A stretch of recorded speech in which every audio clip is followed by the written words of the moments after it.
when I see someone who has science-based or evidence-based in their, their bio or their signature or whatever, I think there's a strong possibility that they might not be as open to anecdotal evidence and experience as they probably should be. Welcome to the N1 Experience, brought to you by N1 Education, the leader in fitness education. Today I have the Dr. Eric Helms on the chat today, and today we are going to go through a series of things from looking at what is evidence-based and science-based practice to all of the nerdy stuff about muscle lengths and exercise selection. So I know you, Eric, mostly through the scientific community and your role as a science communicator. So do you want to just let everybody know really quickly kind of who you are and what exactly is a science communicator? Yeah, man, for sure. So I think it's pretty normal that you know me as a science communicator, but and that is something I put forth. That's probably the primary way I'm online. But ultimately, I'm still a meathead. I'm competing in a powerlifting meet, if everything goes well, coming up in July, and I've got my bodybuilding season ahead of me, competing in probably like 5 shows from September to November, and this will be something like my, I don't know, 25th powerlifting meet, and my I'll probably hit my 20th bodybuilding show by the end of the year. So I really do love participating in the culture. And before I got into academia, I was a personal trainer and a coach for, I guess a solid decade. And I only became a part-time coach to focus more on my PhD in science communication sometime around 2013, 14, 15, somewhere in there, as I was able to wind down my clients and start my PhD. But yeah, so a science communicator, I think an easy way to do it is by example. If you think of like Neil deGrasse Tyson, or if you want to go even back a generation before that for any of your older listeners or people who just like to read, Carl Sagan. And there's not a great mold or example of how to do this for exercise science or sports nutrition that are outside of our community or that are bigger. But I think we've had a lot of them. And historically, there's been a lot of them going all the way back to the beginning, and not always in a good way. Sometimes science historically has been used as a marketing tool more than an educational tool. But a science communicator is essentially someone who tries to help a quote unquote lay audience, and I don't mean that disrespectfully by any means, penetrate science. And I do say penetrate because the way that science is conducted traditionally is not necessarily targeted at being directly understood and applied by the end user, which is the person doing whatever it is. And this is to some degree field specific. Like if you think about it, like an astrophysicist is primarily communicating to engineers and other astrophysicists for good reason. So you need someone like a Carl Sagan or Neil deGrasse Tyson just to kind of share how the world works and how the universe works, because it's neat, and that's really kind of what you need. But for something like sports science, where ultimately the end user is a coach or an athlete or an individual person in exercise science or nutrition who wants to change their lifestyle, it can be a problem where the impenetrable nature of science and the way it's conducted is a barrier to understanding it. And that's why there's an entire industry, which you and I are a part of, in taking these findings that are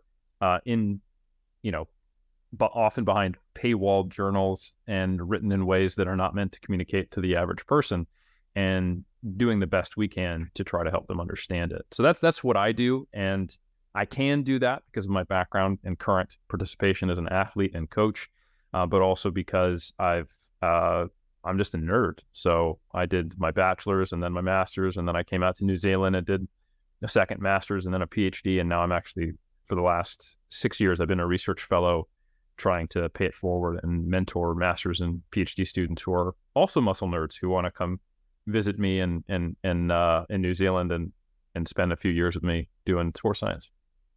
Awesome. So I'm very appreciative to the people that are kind of having that role. Because on my side, I focus more on the biomechanics and stuff, and looking at the research can be extremely daunting on those topics. Like one, the material is just extremely dense.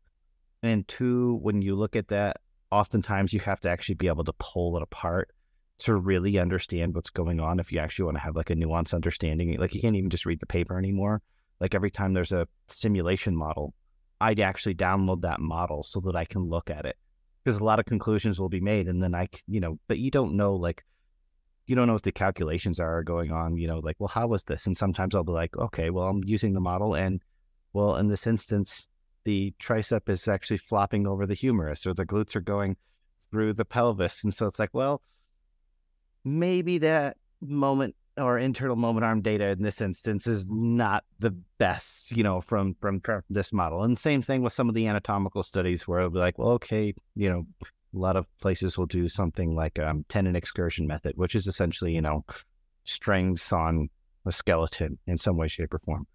For some reason, if you do it on a actual, cadaver, that scene is really good. But when we do it on models, then not so good or whatnot. But like sometimes they'll be missing it. Like they won't have the rib cage that goes with the severed arm or whatever. And you have to take all that stuff in context. So being in this field, I'm extremely appreciative of the people that are actually taking that stuff on, we'll talk about it from the, like, looking at things like volume and, frequency and all those things.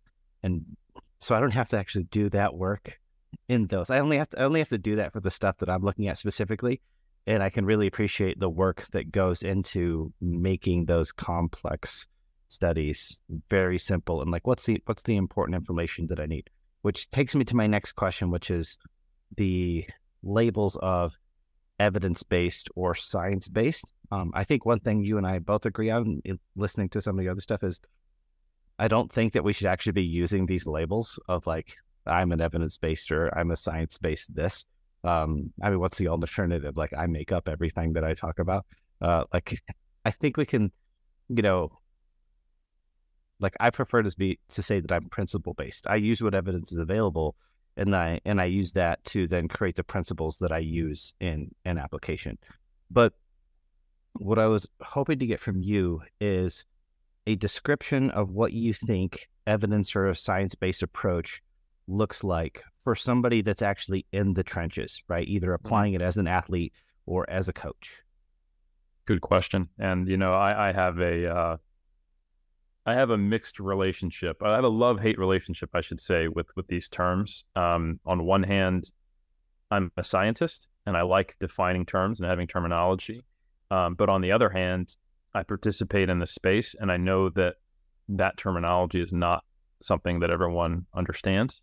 So I think it is important to first define what we're talking about, and that will help people understand why you're reticent of actually using that terminology. Because when one person says something, another person says something, and the distinction is miles away, it really can put like a bad name or a bad taste in your mouth, or just shows where it can be misused and commercialized rather than actually used in any educational way. So evidence-based practice, or being quote unquote evidence-based in any field, came from the evidence-based medicine movement of the late 90s, early 2000s. And there's actually papers written on this and about what it is. And it's essentially been then ported over to personal training, exercise science, et cetera, once the kind of exercise as medicine movement happened. So, it started in medicine, the idea of, okay, what is an evidence-based practitioner? Largely driven by the fact that you had these doctors and medical practitioners who had great training, but that training occurred 30 years ago. And there was this culture of kind of this hierarchy in medicine, and the doctor knows best. But if that doctor is operating in medicine from 20 years ago, do they know best? So how do we encourage and create a system to make sure that doctors are staying up to date with things? But then also acknowledging that not everything that a doctor needs to know is published in a medical journal. A lot of it comes from their experience, and a large portion of it comes from the individual needs of the patient who's sitting in their office at that time. So anyway, that's kind of the history. And if you look at some of the publications on that, they create this kind of three-legged stool of what evidence-based practice is, or evidence-based medicine is. And one is the staying up to date with the current science. But the other two legs are not related to science, and they are seen as equal legs. And one of that is your personal experiences, things you've learned through repeated exposures and observation of patterns and seeing kind of quote unquote what works in the quote unquote trenches. And then the other leg is the personal preferences and needs. And I think in exercise science, given that we have the principle of individuality, you could call that the individuality of whoever you're working with as a trainer, nutritionist, et cetera. So those things all need to be together to call what you're doing evidence-based practice. And I think when people say science-based, I tend to think, okay, we're taking a step back from dealing with an individual, and we're going, right, I'm going to create a system that kind of is broad and may not apply to any individual person perfectly, but it is based on the science. And that's fine. For example, like my books, The Muscle and Strength Pyramids, the general recommendations are almost by nature science-based rather than quote unquote evidence-based, because me saying 10 to 20 sets and then having 3 paragraphs saying, and by the way, you may do better at 10 or 20, or by the way, 8 or 25, like you start to see the limitation of any time you give general guidelines based upon quantitative numbers, even when you provide broad ranges, because some individuals respond so differently than that. So I think that's why being evidence-based is sometimes frustrating, because you'll see someone get online, cite a meta-analysis and say everyone should be doing X, Y, and Z, and they're critiquing a pro athlete who's 38 and has been kind of working with a coach and a team, and they found what works best for them for 20 years, and then some 21-year-old comes on there and throws down a PubMed study, and that's a surefire way to frustrate the bros, but me as well, because I think they're not acknowledging the fact that the experience and individual needs of that person may differ enough from the literature that it might look like it's in conflict with it, but it's not, and I think generally starting, I view it as like painting a house. You're going to put down big broad strokes on this wall behind me, the pink here, the white here, but the detail work is kind of where those other 2 legs come in. Those big broad brush strokes, yeah, the principles, like you were saying, behind what's an appropriate dose, what's an appropriate calorie intake in the rough ballpark, those are probably going to be relatively universal, but how you adjust them, how they change over time, and where you go from there to better individualize is going to be heavily based upon your experience and then your consultation with the athlete you're working with if you're a coach.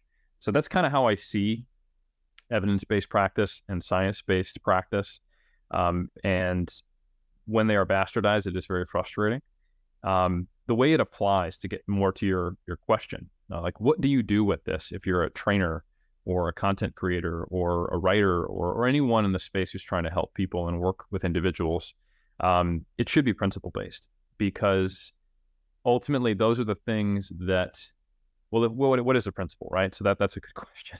So, a principle is an understanding of a collection of data on a given topic that helps us understand and create a narrative around something that is usable and cohesive, So these change sometimes, but typically they stay roughly the same. So like the principle of overload is one that we all understand. And if we're not doing something that doesn't challenge a system in the body, it won't adapt over time.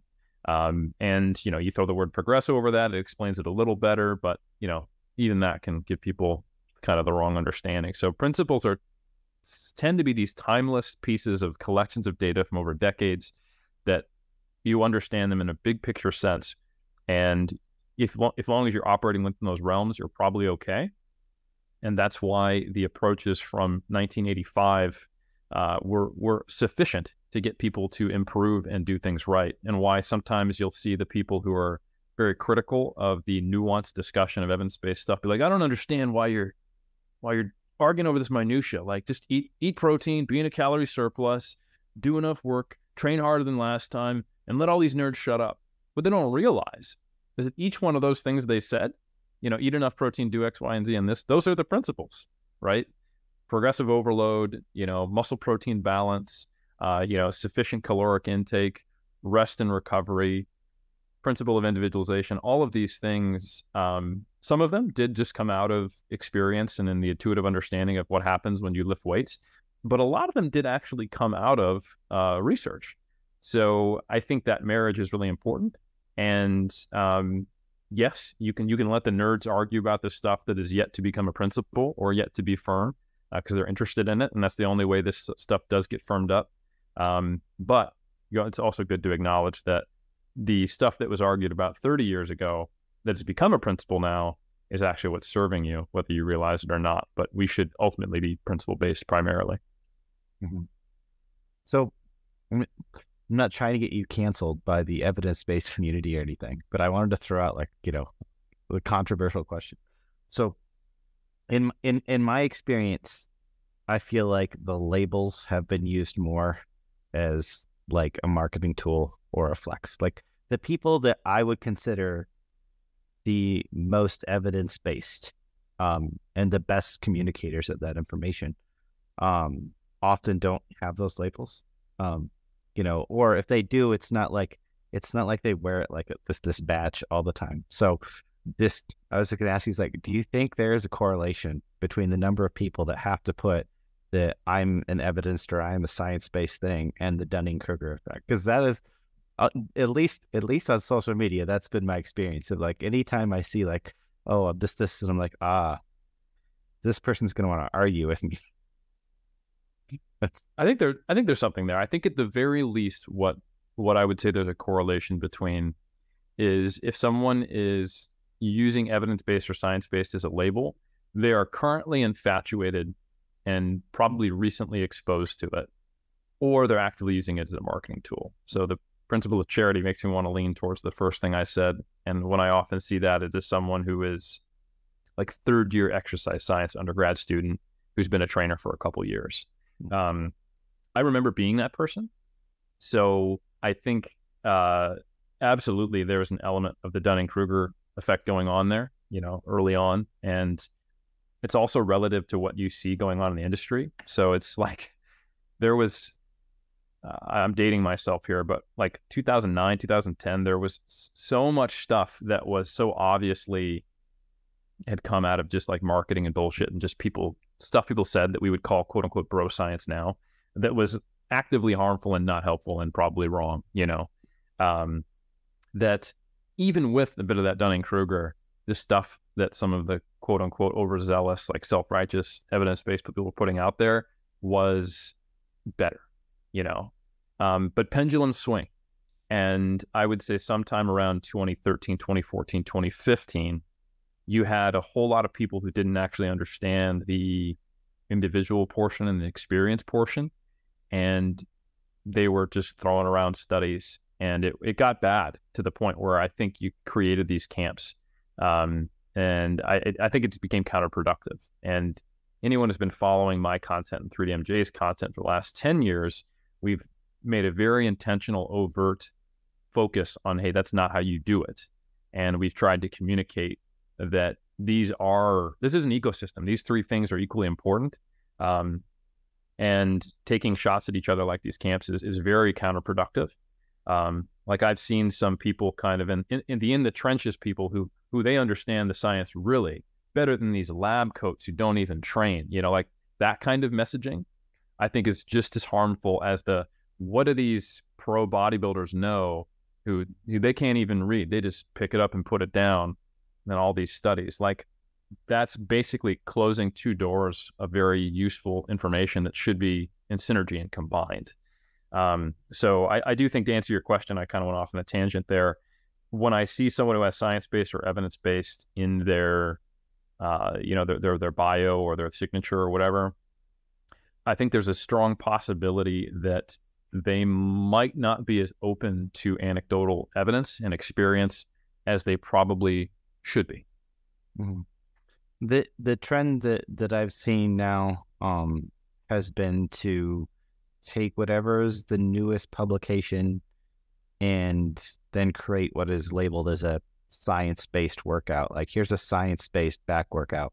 And sometimes I'm looking at that and I'm like, I don't even know if I could write a science-based back work. I mean, I guess it depends on what you qualify as. Is like, obviously we have the in-house research stuff that we do or whatever. And I could say like, well, okay, I'm basing it off of this evidence, but does that qualify as science-based? Because so much of that is observation and anecdote and whatnot. And, you know, I listened to your podcast, and a lot of times, you know, just the thoughts in my head is like, you know, in this community, like most of my peers, like put you on this pedestal in terms of, you know, evidence-based and science-based. And I'm like, the majority of what's being discussed here is experience and anecdote. Like that's all of the details that are coming out are either things that you get, the things you guys are talking about from either your personal experience in training or, you know, experiences you had in coaching or whatnot. Like,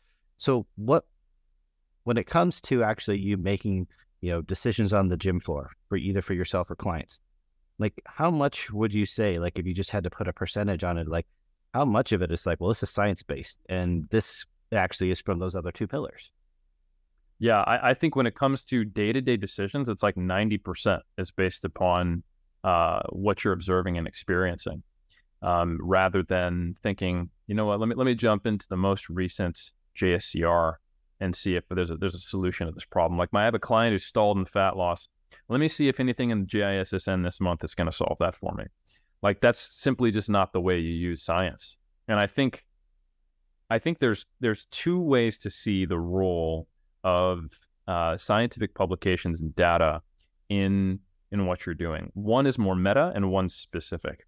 So the specific use of scientific data is to start in a more accurate range of what's likely to be beneficial for someone when you don't have prior data, right? So if I take the most recent and well-done meta-analyses on big picture things like volume, proximity to failure, repetition range, you know, number of exposures of specific training to get someone stronger versus accessory work, you know, time course of adaptation or whatever, all that good stuff. If someone comes to me and they just haven't had great logbooks, maybe they're just a novice, maybe they just kind of been program hopping for years, and all that's quite common. And they go, Coach, I'm not sure what's worked to this point, but I'm basically a novice. Where do I start? That's a better tool to get you closer to what is probably going to be best for them than saying, let me go see what the current Mr. Olympia or Miss Olympia is saying is best right now, or let me go hit up the most popular coach in this area. If I had to, you know, if we're going to Vegas and I'm putting my money on something, I'm putting my money on that data rather than the even the well, you know, gathered experiences of an experienced coach. You know, not that wouldn't get integrated, but that's where I would start. You know, and then the more meta thing that I've learned from being in academia is the scientific method. You know, you were saying earlier that a lot of the times what we're talking about, and me as someone who is seen as a, you know, an evidence-based kind of guy, I'm talking about anecdote and observations. But science is nothing more than controlling and quantifying our observations and manipulating the environment in which we see those observations so we can be more confident when we attribute causation. So essentially what I've learned from getting into academia, which I'm really grateful for, is that when I'm working with an individual or when I'm troubleshooting with someone, how do I control for confounders?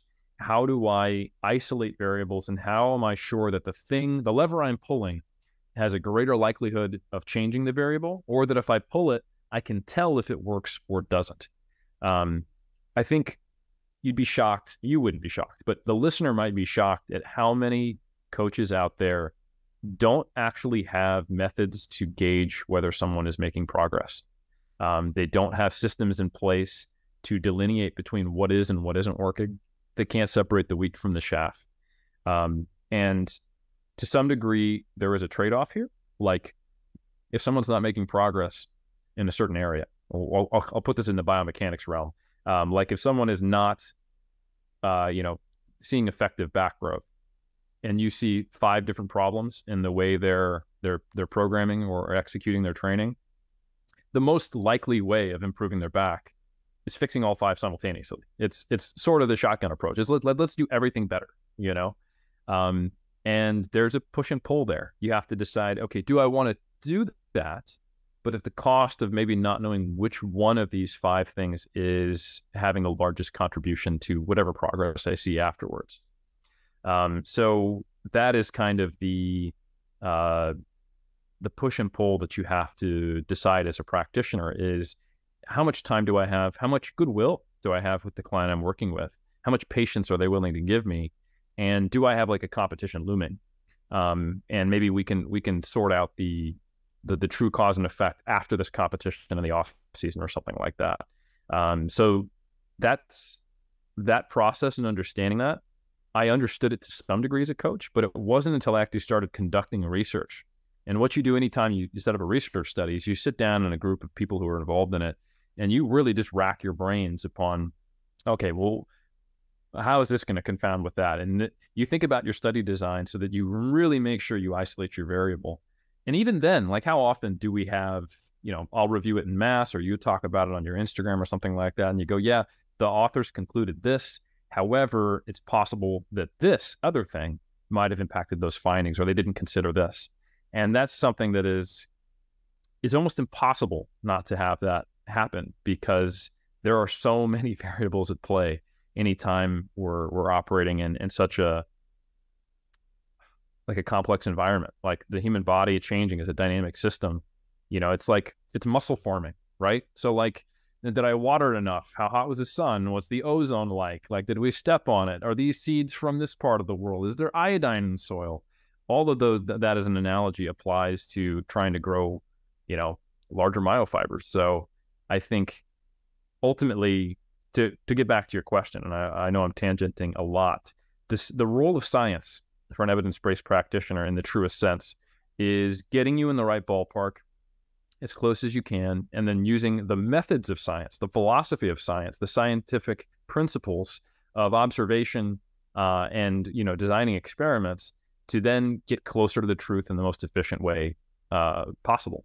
But everything else is going to be based upon what you're observing in real time and your consultation with the person you're working with. Mm-hmm.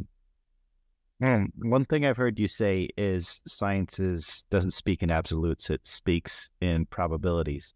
And that's kind of the way that I look at, the way that I apply everything. When we talk about a biased exercise, like that's really what we're talking about is, does this increase the probability of me getting the outcome that I want, right? That's really what we're talking about when we're getting more specific with selection stuff. And that's kind of, how I juggle those, when there's multiple variables, like multiple areas of improvement, as I look at, well, what is the probability that this is at worst going to have no impact and potentially benefit, and that's kind of, how I'm looking at it. One of the ways that I've kind of framed, looking at academia versus kind of the observations and anecdotes that we're collecting for an individual is, we have the most certainty when we constrain all the variables in terms of causation, but we lose the majority of context, like the individual context. We don't know all of the things that are attributes for that individual and what's going on with their environment and their daily. We lose all of that stuff. So I look at it as, well, the most contextual evidence I can get is actually observing the individual directly. But the most confident causation I can get is looking at situations where as many of the variables are controlled. And then how do you take and balance, those two things? That's, to me, that's what coaching is right there. Mm-hmm. That's like, okay, getting the principles from we'll say, high confidence information, and then applying those principles to the contextual observations that you're able to get from a client.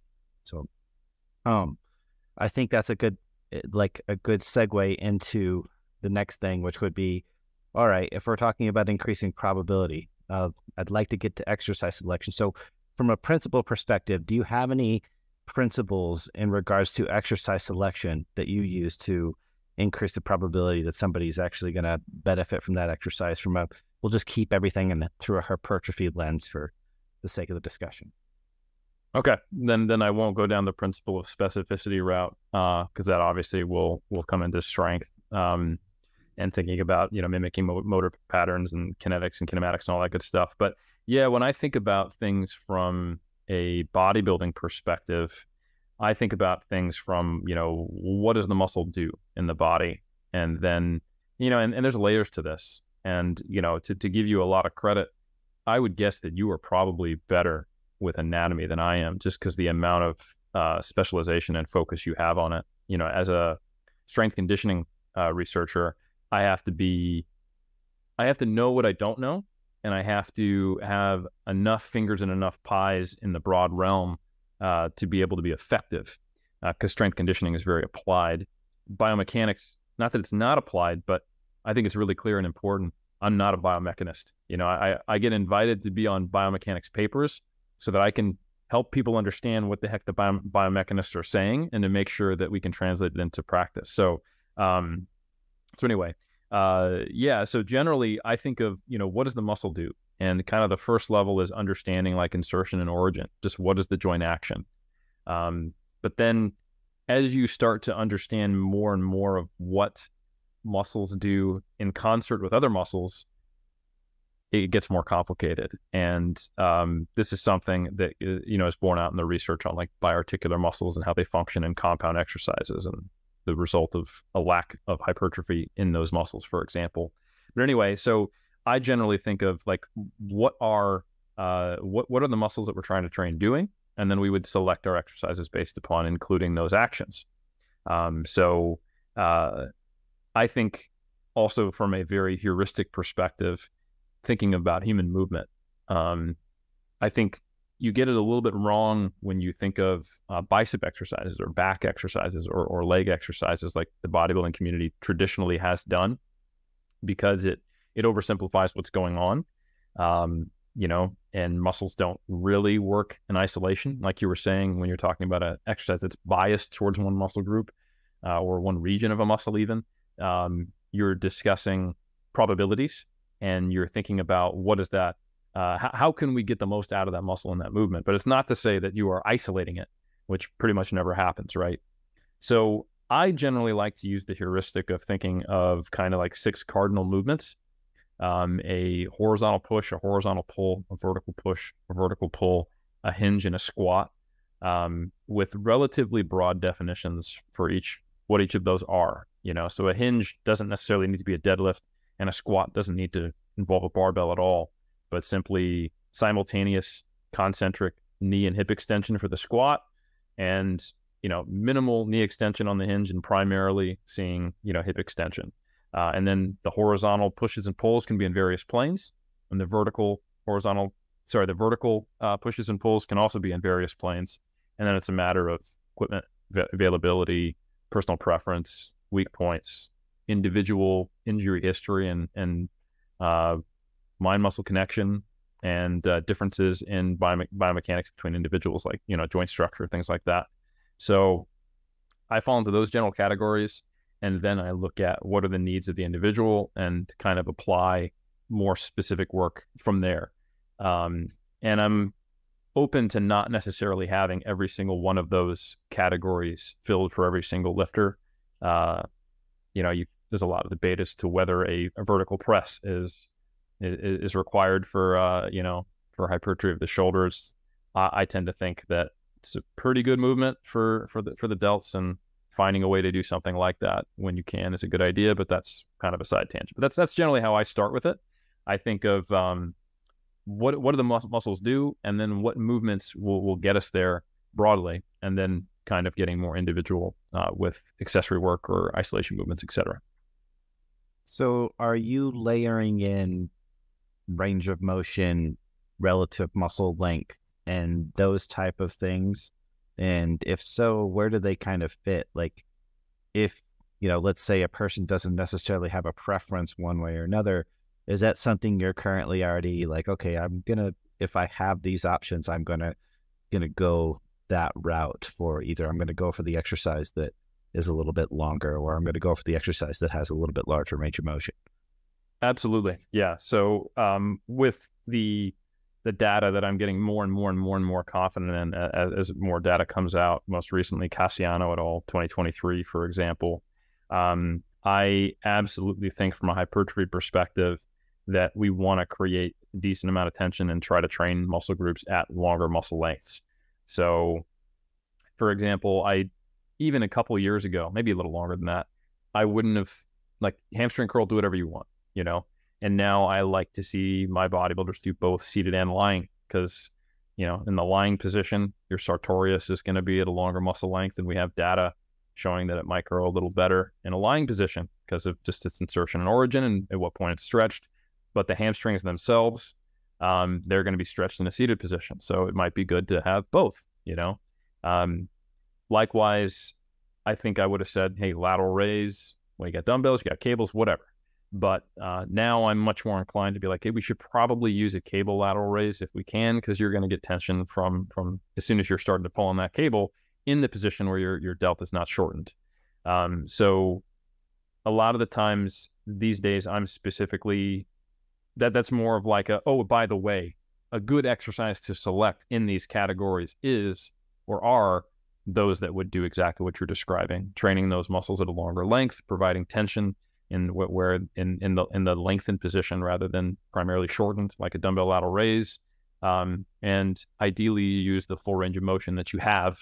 And maybe we even consider, doing partials in the lengthened position with more and more data that comes out. But I think, that's basically how I layer those things in, is I evaluate exercises within those categories based upon how efficient are they at stimulating the muscles that we're trying to train with them, based upon those criteria, range of motion and relative muscle length in those positions and where that tension is. Mm. Now, as we dig into the nuances here, remember the audience is, it's the people that follow me, so they love this, Sure. Yeah. You can go ahead and get deep. So I right now look at us as there's multiple kind of ways to kind of chop up the long muscle length research. I was actually just having this conversation with Milo Wolf on Instagram the other day of like, well, do we can make the comparisons based off of the average muscle length trained, or do we look at it through the lens of, well, what was the actual, like the absolute length that we got to? And then how do we then account for the overlying like resistance profile of those? Because right now the signal to me seems to be that there's basically a direct overlap of average muscle length and the absolute muscle length in the majority of the studies. There's a few exceptions where we have like the mid-range partials versus a full range type of movement. And then the overlapping signal with the length seems to be that the resistance profile either needs to be sustaining or ascending through the eccentric, right? So I believe you've mentioned like, there's one tricep study that's the anomaly and whatnot. And, I think I was looking at, we have a couple different studies that it wasn't the absolute length. It was we had the preacher curl versus the incline curl, where the preacher curl, had a better hypertrophy outcome. I'm not like you. I can't reference authors and stuff like that. Like when I look at studies, I look at them like very, very deep, and I look at them through the biomechanical lens, and I'm pulling out all this stuff or whatever. And then I take away those little bits, and that's all that my brain is left with. So you just have to forgive me for not being able to cite every. You are forgiven. Right. I'll take the bro tag. That's fine. And then the other one was the lying tricep extension, where we had full range of motion versus basically a partial that I believe went from 45 degrees down to 90 degrees. So basically, parallel with the body at the bottom. And obviously when we're looking at preacher curl, incline curl, we can look at that as an example of, well, the incline curl has shoulder extension, so relative longer muscle length for the biceps, but the resistance is basically dropping off as we're going through that eccentric. So essentially we could look at it as the mechanical tension demand is actually decreasing as we're going into that lengthened position. Versus with the preacher curl, the resistance is not dropping off as fast as the biceps are losing leverage, even though you could say like the peak resistance is when the forearm is essentially parallel. The elbow flexors lose a lot of leverage when you get to a straight elbow, and the amount of resistance is not dropping off. So to me, I'm looking at, okay, here we have a ascending resistance into the eccentric, outperforming a longer relative muscle length. And same thing in the tricep study, when we're looking at that, the partial was actually performed so that during the eccentric, the resistance was actually increasing, the lift was getting harder. And during the full range of motion,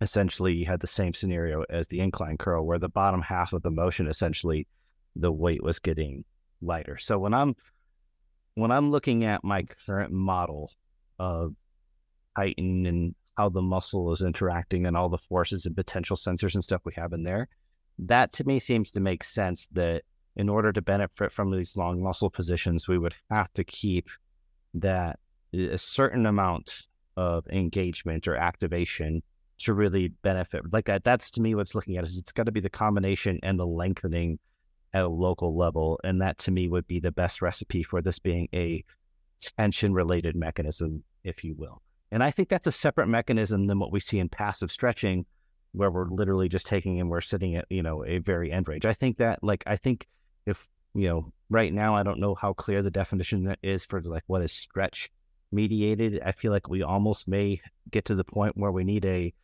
stretch mediated, where we're literally talking about what's going on during passive stretching, and then maybe like a, lengthened, accentuated, terminology where it's just like, okay, if we're getting to kind of the longer spectrum, like my hypothesis is this exists a little on a continuum. It's not like, hey, as soon as you get to long muscle length, you get bonus.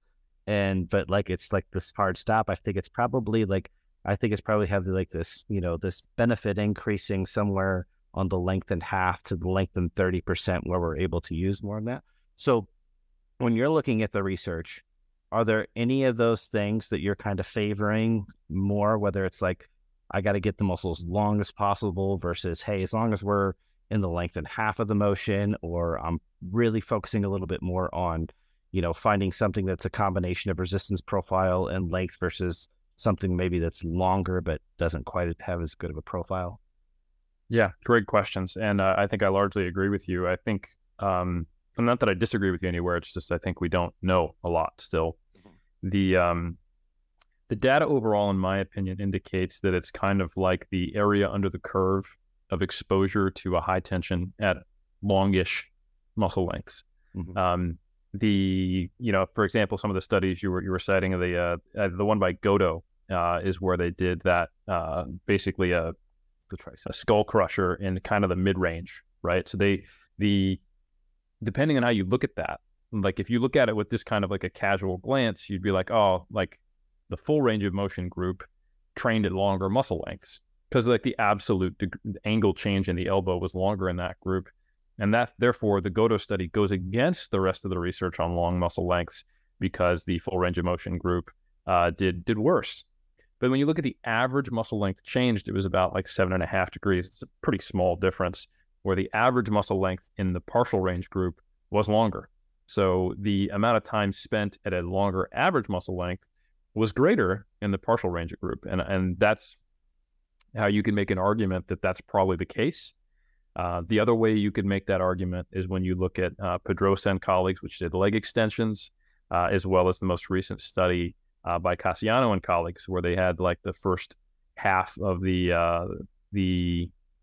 basically they split it up into two halves, or the whole, from having your foot basically perpendicular to your tibia while doing leg press calf raises. One group just went till they were parallel. One group did full range of motion, and one went from parallel to full plantar flexion. And the group that was doing the initial partial had almost twice the gains in the calves compared to the full range of motion group, despite both of them being exposed to the same absolute length. So that makes you think it's kind of the area under the curve of exposure at a high tension to longer muscle lengths that is kind of doing the quote unquote magic of training at long muscle lengths. I think we've got enough studies that really give us an indication of that. Goto kind of indirectly, Pedrosa and Cassiano more directly. But there are some studies that just don't show that effect. Like Workhausen just didn't find a significant difference. And that's where I think, going back to our earlier conversation about how do we interpret science, the mistake I see some people make is that they need every study to fit into the mold. And if it's contrary to their model, they look for a way to pick the study apart and reject it. Or they try to find the piece in there that might explain why. And it's not that you shouldn't do that latter thing, but you definitely shouldn't do the first thing. because the continual issue we have with sports science is that we're dealing with small sample sizes and sampling variance. For those who aren't familiar, it's that if you were to take the same size of a study and repeat it with another sample from the same population, when you're underpowered, there's a good chance, not just a small chance, that you could have a much different effect. And sometimes that effect could actually flop the other way. And to really put this into simple terms, if you go to a random gym and you select 10 people here and 10 people there, what are the odds that you're just going to get a couple more total freaks in one group, or a couple people who just were not dealt the genetic, hand that they wish they had for growing muscle? And that's 20% of that group. And don't you think that's going to affect the average and the variation to the point where you might see an effect that otherwise would have been significant not being significant? So we can't get too caught up in the weeds of any given individual study. We have to wait till we see trends. And I think we're at that point now where we can see trends, where I'm confident enough to say, in agreement with you, that I do think it's the kind of that area under the curve of being at a longer relative muscle length. But I don't think we necessarily need to be at the longest muscle length possible. And to connect it with the kind of quote unquote stretch mediated hypertrophy, the data that is importantly largely coming out of one lab group right now, and only for one muscle, the calves. If you want to look for other muscle groups, we're looking at animals. So unless you got a wing that you're trying to hypertrophy, it's a little difficult to apply it. But the idea of these high intensity, long duration, high frequency static stretches inducing pretty appreciable hypertrophy, in the most recent study by Warnke and colleagues, pretty similar hypertrophy in the calves from stretching an hour a day in a boot, which I've done, not fun. Comparing that to just 5 sets 3 times a week of calf raises in the 15 to 20 rep range to failure, similar growth. Maybe different mechanisms though. So I think there's a lot of, my first answer to your question is it's probably longer relative muscle length. There needs to be tension during that longer muscle length, and it's probably more about the area of the curve rather than just exposure to the longest muscle length possible. The second part of your question was kind of like, what's going on under the hood? What's the mechanism? And I do think that there are different but potentially overlapping mechanisms between stretching for growth and training at longer muscle lengths. A couple of different things are going on here, right? So when you look at the stretch, quote unquote, mediated hypertrophy, we don't know necessarily what the mechanism is. It's potentially a tension stimulus. It does produce muscle damage and has a similar time course acutely of depressing force. So one of the early studies that Warnke and colleagues did is they had people come in, stretch their calf for an hour, or do like 5 sets of calves, and then an hour later test their strength. And there was a similar deficit in force, that kind of exercise-induced initial force decline, right? So that's not necessarily measuring like Z-line streaming and myofiber damage, 3 days later, but it gives an indication that at least acutely it's going to have a similar impact. And in other studies, you can see that stretching can cause muscle damage. But the idea of, okay, what is stretching doing? There's a number of things. So one thing anyone who does like extreme stretching for a long period of time will notice is they will often get pins and needles. They will often feel discomfort, not just pure pain. And I haven't seen it measured directly, but I think you are getting an ischemic effect. So you're effectively creating a hypoxic environment, and that could be creating some kind of stimulus. When you're holding a stretch for that long, Warnke also did a really cool meta-analysis of all the animal studies where they did, if you think it's uncomfortable to be in a boot for an hour stretching your calf, try having a weight attached to one of your limbs for like 3 months, poor birds. So like some of the animal studies, they're showing effect sizes that are ludicrous, that you don't see in human research, like 4 or 8. And by the way, 0.8 or higher is a large effect size.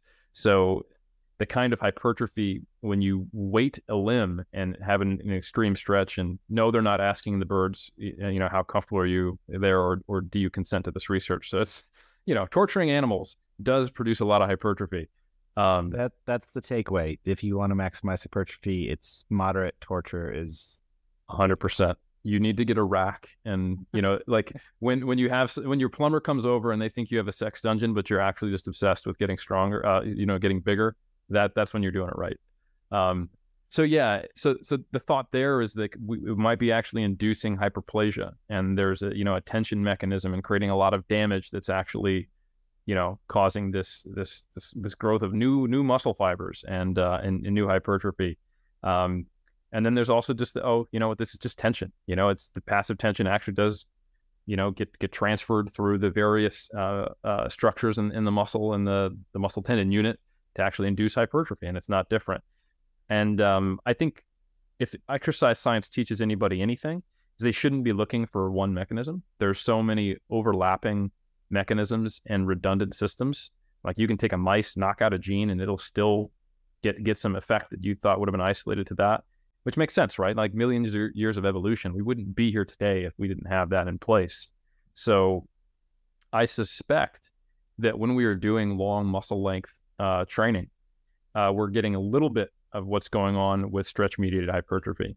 We're also getting some effects, maybe enhanced, metabolic effects, if we think that's actually a mechanism. But it's also primarily, I would guess, just creating greater tension through the various sensing structures in the muscle tendon unit. What those specific structures are, I don't think we know yet. I've seen some people. That's one thing, is I think sometimes when you get into the hypothesis behind this, you can build a house of cards, and if any single one of those layers in that house of cards is wrong, everything else falls apart. Like it might be the sarcomere that needs to be stretched, maybe not. I don't know. We haven't measured this, so I think at this stage we kind of have to constrain our practice based upon the knowledge that we have from the applied studies.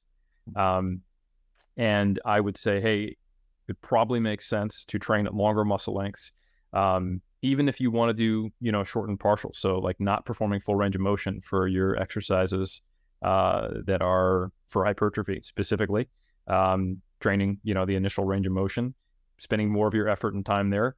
It's probably, it's at this stage that the data leans in favor of that being better than full range of motion, which was a surprise to me with the more and more data coming out. And that doesn't necessarily change the game as far as volume, proximity to failure, frequency, etc. And it can be something that's really simply applied. Take the same exercises you normally do, perform the first half of that range of motion, choose exercises that actually produce a decent amount of tension there. You could probably even make the argument that if you're doing lengthened partials, it makes it simpler. Like let's say there's not a lot of tension produced in that first portion of the lateral raise. Well, if you went all the way to 2 reps from failure, eventually there would be, and it would all be at a long muscle length. So maybe it doesn't even matter, once you're doing these longer muscle length partials. It's not the most efficient way to do it, obviously, but yeah, I think that's kind of where we're at. And I'm always interested in speculation, but I've seen enough times where that leads you down a path, and then something else that you didn't even think of pops up in the research, and you're like, oh shit, I didn't even know that was a thing. So anyway, that was a bit of an all over the place answer, but to really summarize, average exposure to a longer muscle length kind of area under the curve probably doesn't need to be the longest muscle length possible. There should be some decent tension there. And there are multiple mechanisms probably at play, some of which overlap with actual long duration, high frequency, high intensity static stretching, but some that probably don't. Mm-hmm. I mean, from my background, like some of the questions I'm most interested are, well, how long is beneficial, right? And if it is average, well, the longer I can go, the more I can lean that towards there, right? Or is there a point of diminishing returns where all of a sudden you can, is it possible to get too long? Because by my standard, none of the research that we currently have is the physiologically fully lengthened position. So that's a data point that doesn't even exist for me. So, right now, people are gravitating towards very lengthened stuff. And we have exercises, basically what I've tried to do is create this map of what's the shortest and the longest, position for a muscle, so that we can kind of understand the path between there and use that as kind of a guide for, hey, if you're training this, here's how you could shorten it. Here's how you could lengthen it. If you're looking at trying to find exercises that match the mechanics of that, now you kind of have a point A to point B.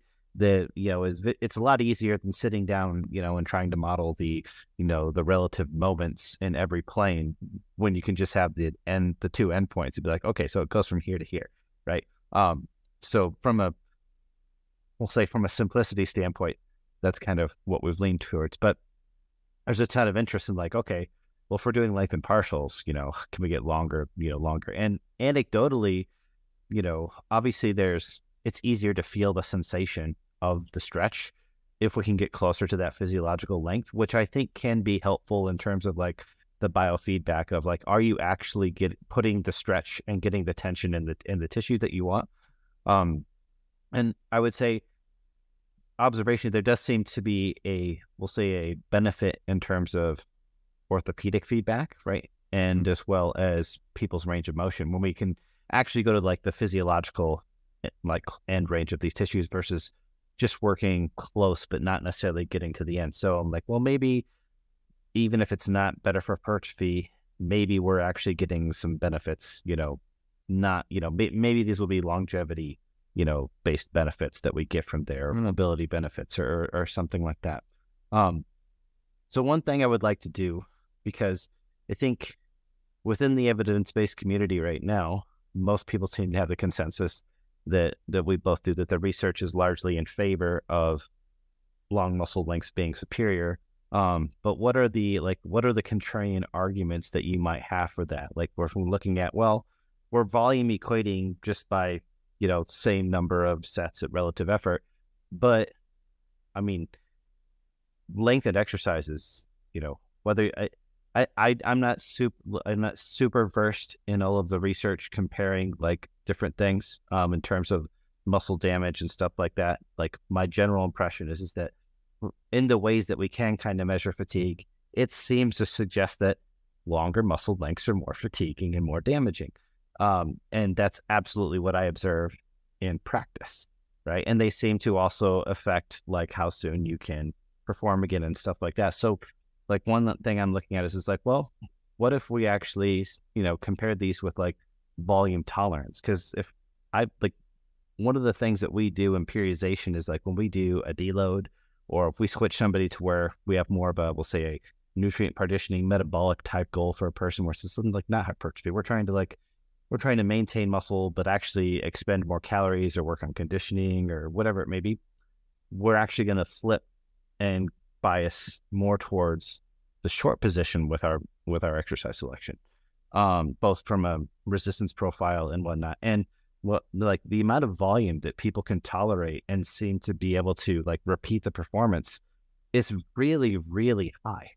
I would say on average, at least 50% more volume that they can tolerate, that would be able to come back and have, the same return to max strength in 50%. And this is one of the things that we do, like when we're playing around with this stuff, is exactly what they did, where they're just measuring, hey, what's maximum isometric strength after you do this protocol versus that? Because this is one of the things that it's one of the things that like actually about the easiest thing that we can measure with our lab stuff is just maximum isometric strength. It's like, well, that's very easy. We set a joint angle, we put the worst gauge on there, and like, okay, that's like literally the simplest thing that we do.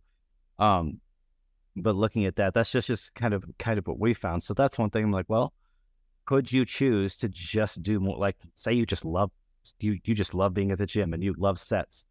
Like, I don't know, could you get similar hypertrophy outcomes by just doing the same volume tolerance at shorter positions, right? So that's one contrarian thing, where I'm like, And then the Pedrosa study where they had the varied group in the leg extensions, that's like the other point that I looked at, and I was like, okay, the varied group actually did very, very well. Like the hypertrophy outcome was better than the full range of motion group.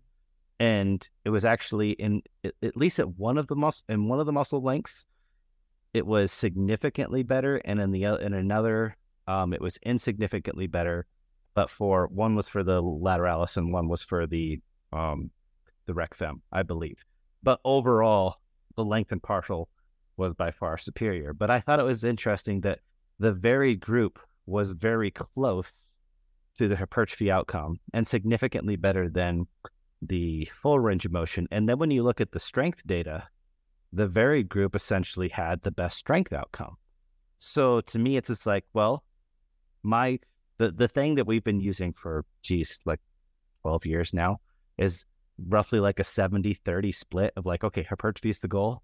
About 70% of our volume is likely biased towards lengthened exercise and about 30% in the short position, because I've always thought that there's some sort of benefit to continuing to like train through that entire range of motion.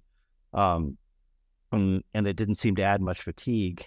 And it was like, well, maybe that's important. Plus, like having that coordination in those other positions also then kind of, to me, it's just like, well, that maintains your coordination so that when you switch other exercises and stuff, you're like, the learning curve is going to not be so big if all of a sudden you switch to an exercise and, you know, you don't want the short position to now be the limiter because it's now this novel thing that you've only been doing lengthened partial. So that's kind of like my argument of like, well, should we keep some full range of motion stuff or do a separate exercise, right, with the short position?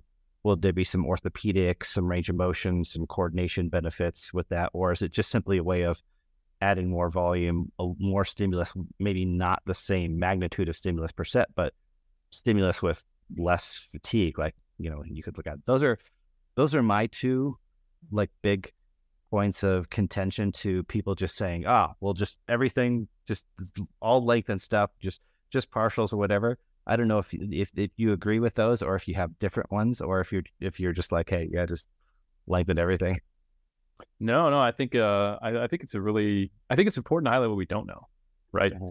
So we don't have data yet.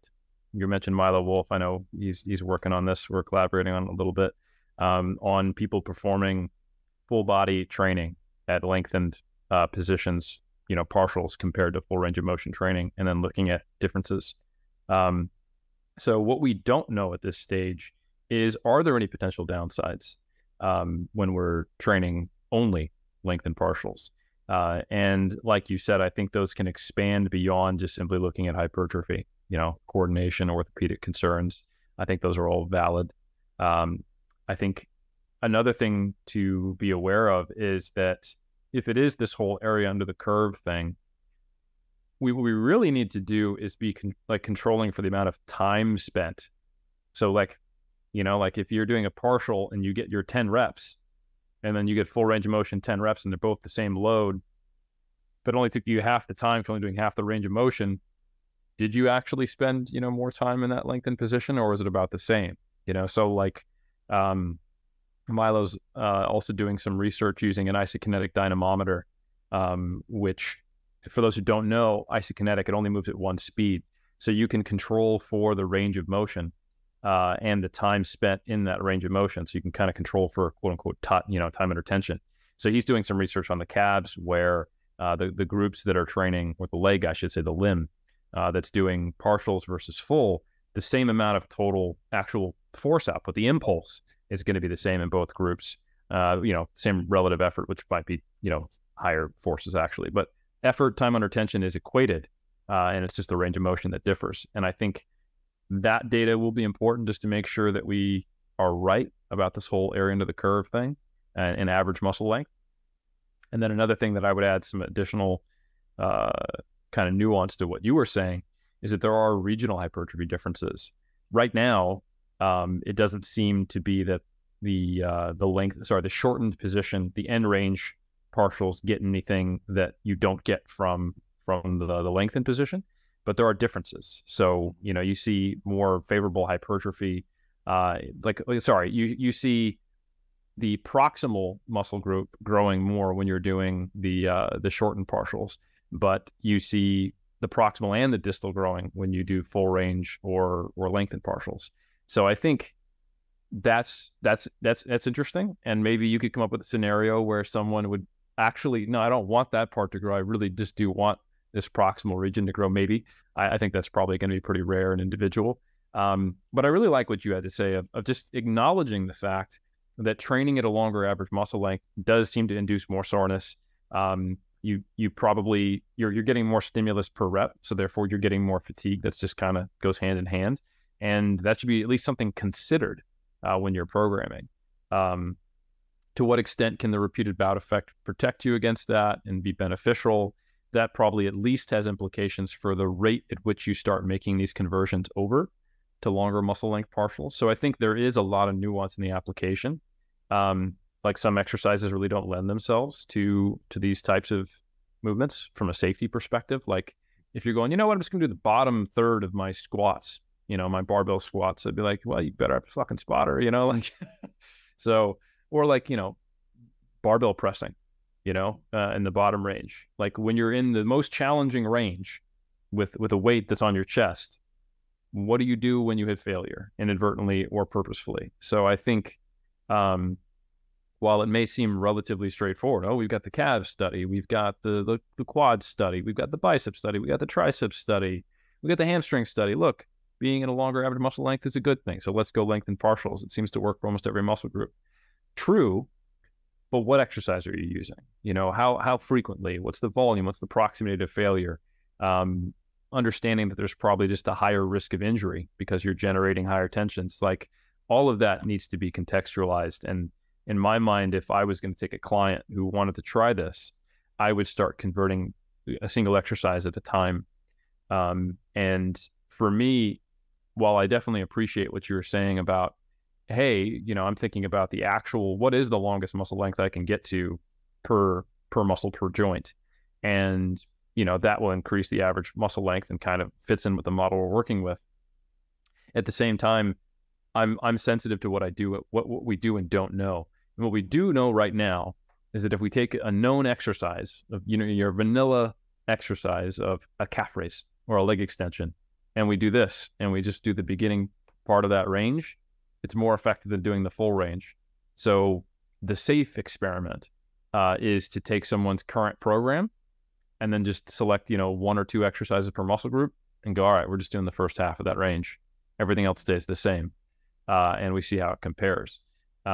We can go out on a limb, no pun intended, to try to like, okay, now that we understand this principle, let's go back and try to train in the longer muscle length and find the longest muscle length. But I'm not sure we actually understand that principle yet. I don't think we know the mechanisms.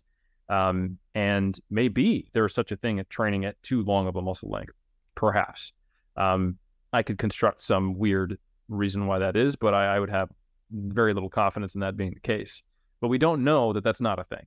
So if we were to limit ourselves to what we do know and make the safe money bet, which I often do because I'm boring and lazy and not lazy, I'm boring and lame and I'm a scientist.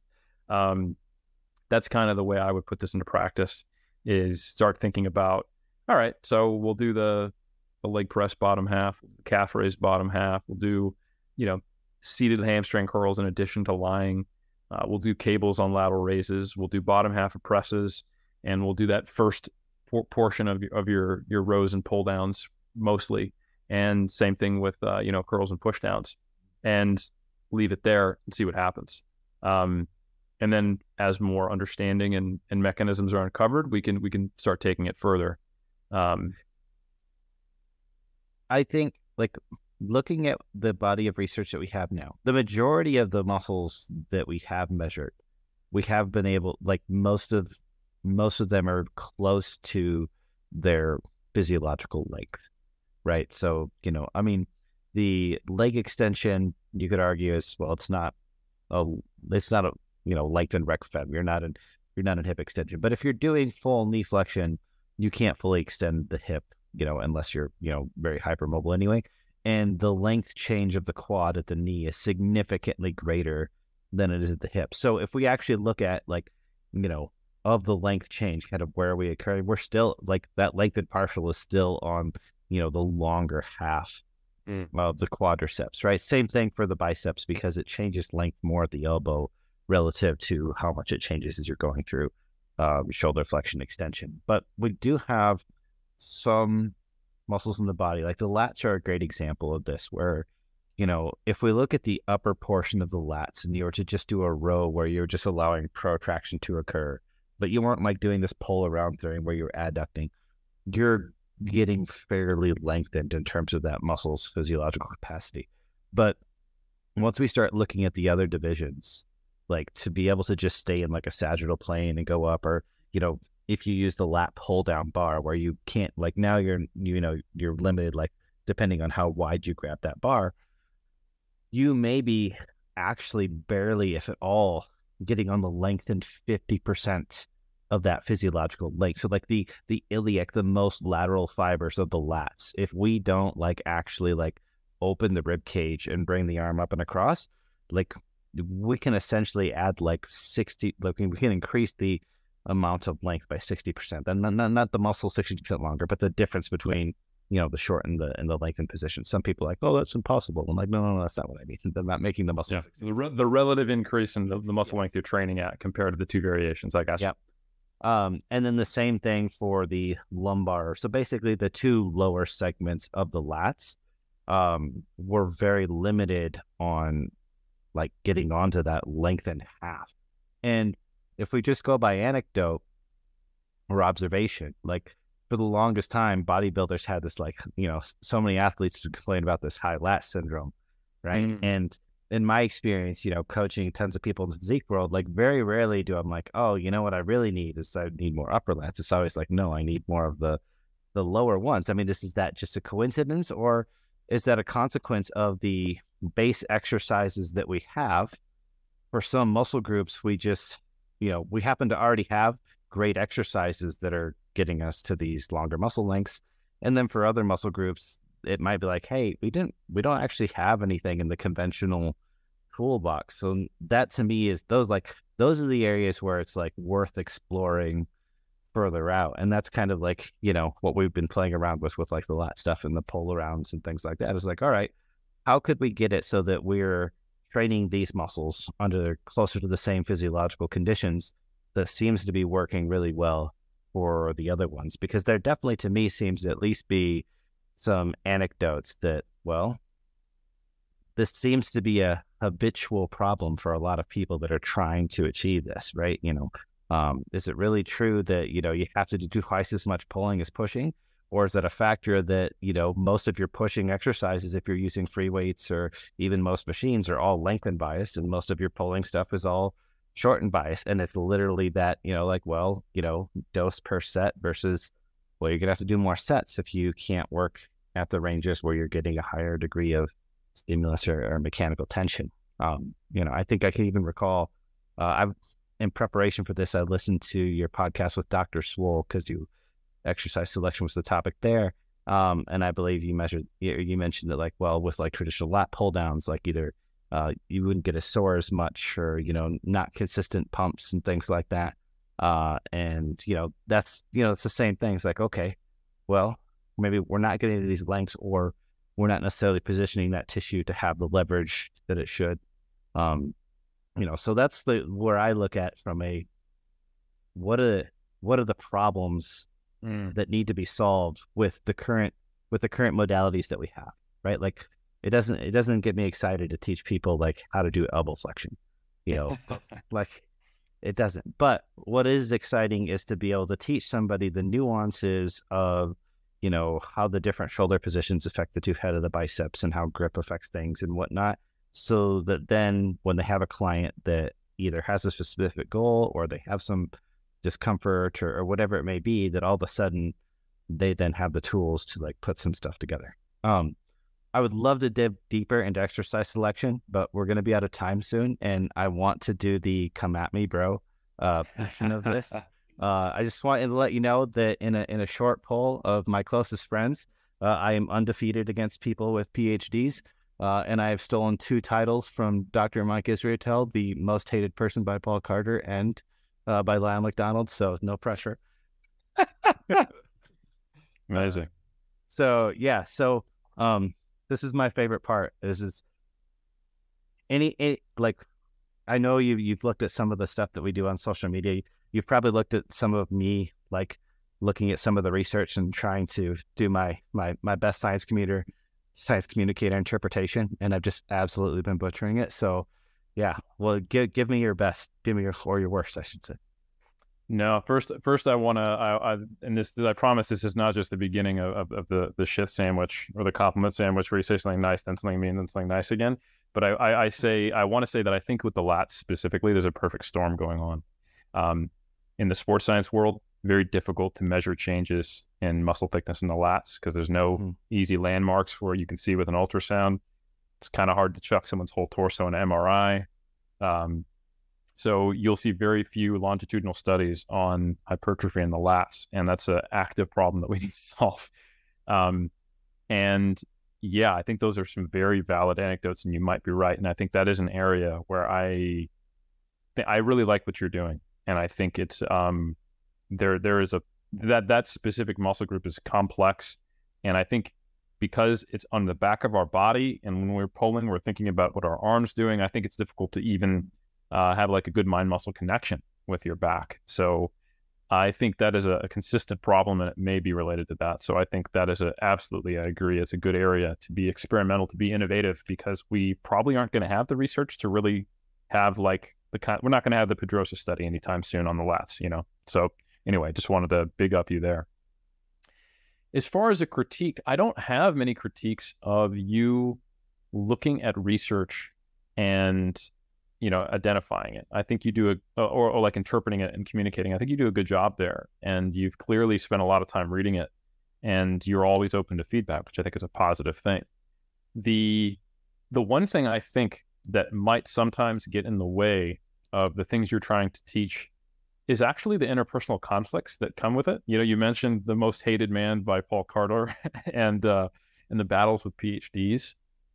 I think, unfortunately, in our community, because a lot of the individual people following our content can't necessarily dig through the specific minutia, what they tend to do is they go, you know, I like that person, I like the way they think, their content makes sense, and whether they want to acknowledge it or not, and they know they shouldn't, their team Kassem, or their team Carter, or their team Helms, their team Israetel.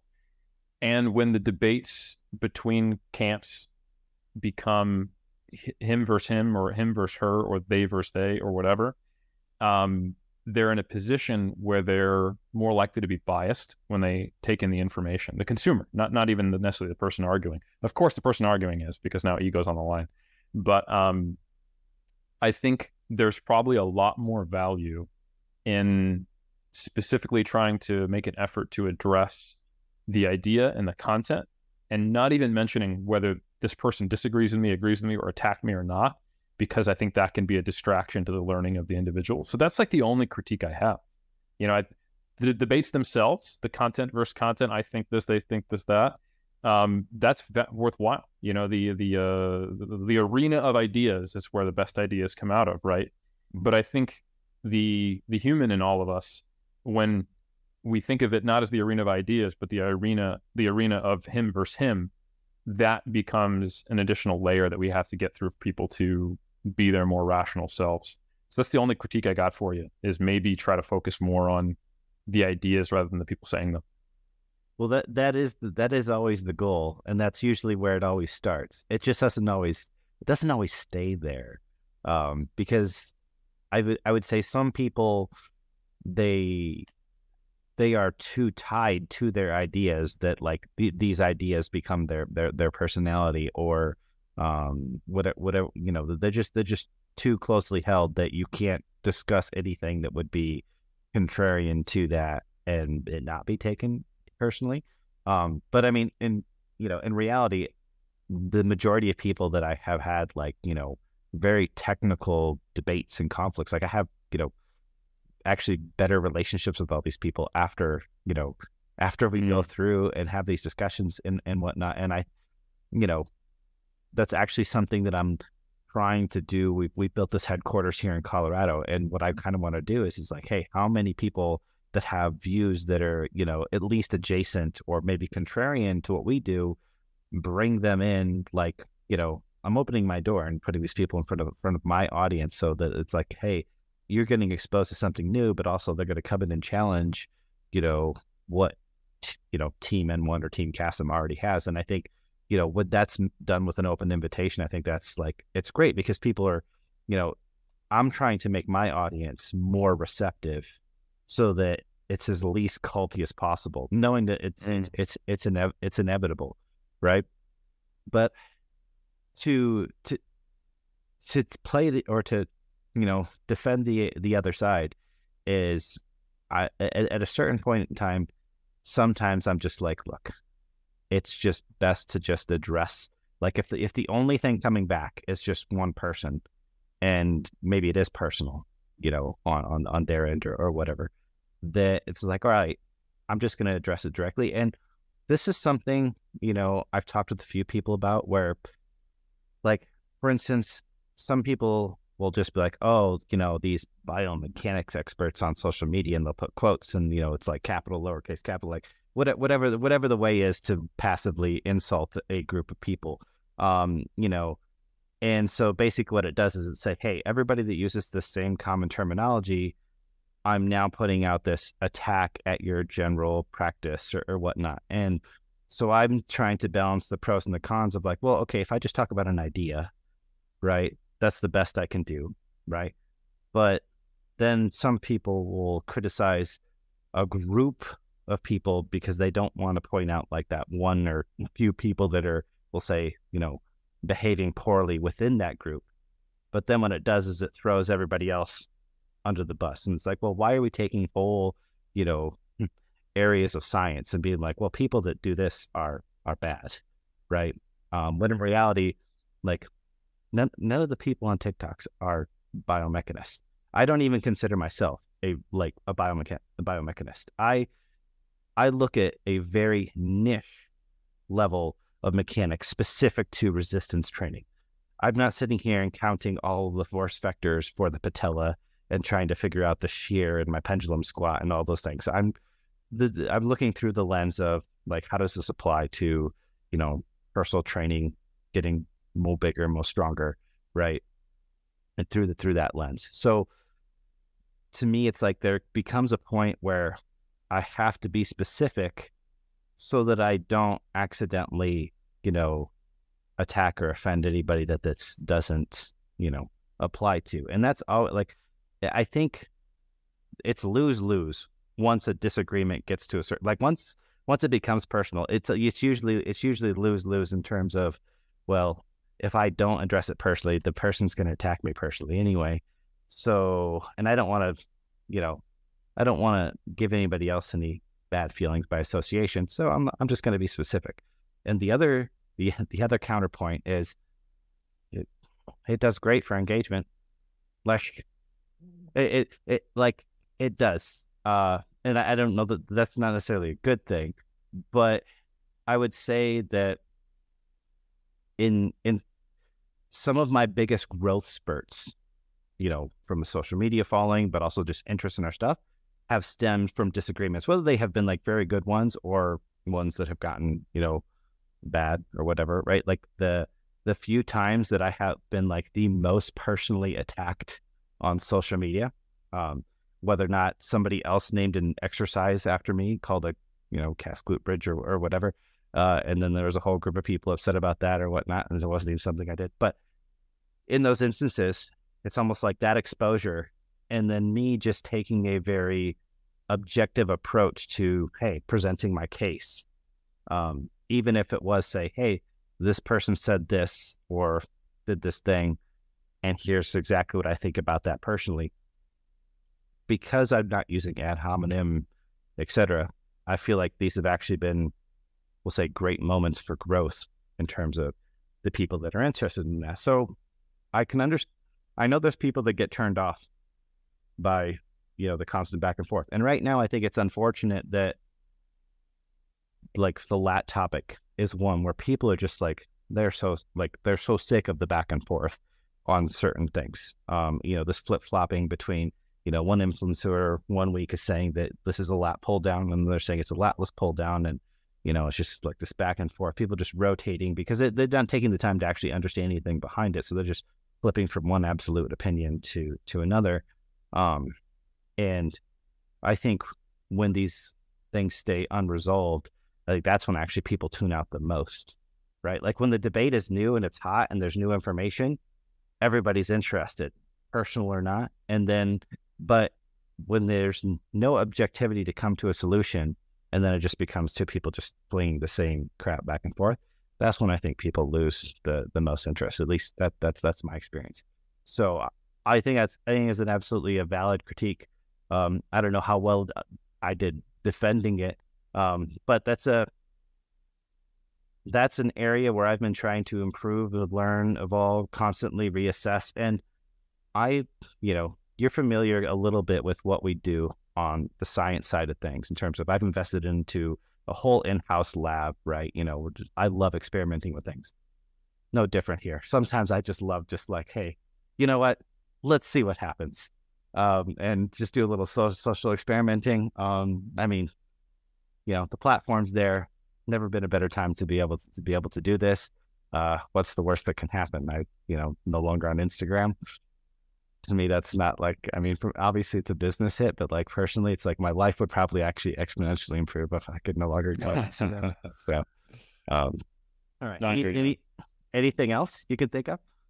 No, that was the big one. And it's good for me to hear, rebuttal, whether I think it's, the perfect rebuttal or not. The most important thing is you clearly put a lot of thought into this. Something like you said you're working on, and that's all. I just wanted to provide something that was hopefully helpful considerations for you moving forward, because I think you have useful insight into areas which it's difficult to get at with the research, like that one example of the lats. Not the only example, but that one example.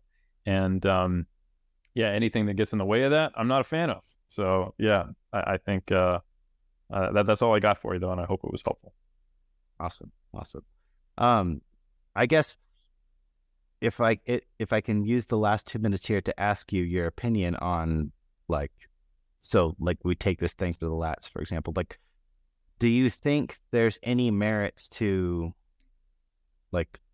policing information if it's verifiably false, right? So people throwing out a citation and literally, misrepresenting what the study said, right? And we're not talking about things that are up for interpretation or hey, this study measured that. And I'm they literally did not ever measure that in the study, or literally flipping oh, hey, this said it was, type 1 dominant. And it's 64% type 2. I don't know what your definition of dominant is, but usually it has to be more than half, or at least more than the other things, or whatever it may be. So when it's crystal clear like that, because if I had to complain a little bit in some of these situations where I would say the offenses are egregious, I'm why am I the only one mentioning that this is clearly a false statement?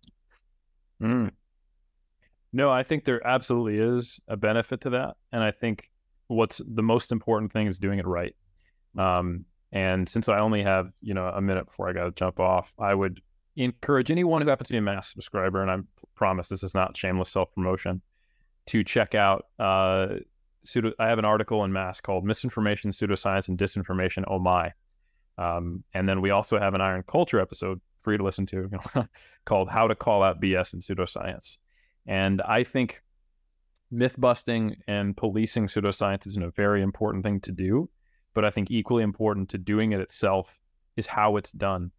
Because in the social media era where you can have pockets of information that are separate from the rest, look no further than, politics and people who really just don't even get to hear counterpoints to various things and the way conspiracy movements grow.